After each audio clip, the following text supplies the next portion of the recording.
Home insurance versus fire and theft versus flood and subsidence.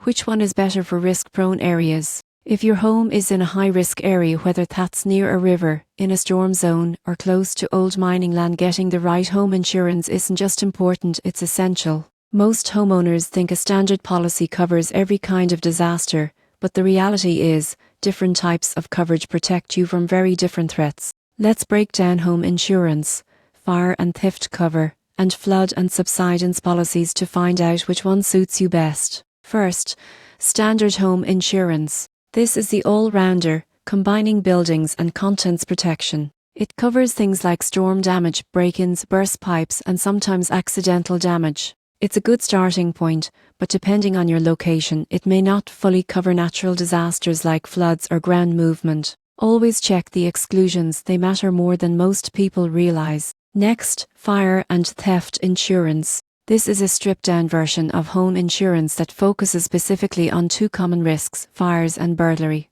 It's often cheaper but limited. It's ideal for people who rent out older properties or want budget protection for unoccupied homes. However, if you live in an area with environmental risks, it won't be enough on its own. Now, flood and subsidence insurance. This type is tailored for properties in areas vulnerable to natural damage. Flood insurance covers water damage from overflowing rivers, storms, or heavy rain. Subsidence insurance, on the other hand, protects against structural movement caused by unstable soil. For example, homes built on clay soil or near old mining areas are at higher risk of cracks and shifting foundations. So, which is better for risk-prone areas? The best choice is usually a comprehensive home insurance policy with specific add-ons for flood or subsidence, depending on your local risk. Fire and theft cover alone is too limited for high-risk zones. The bottom line: every home faces different dangers.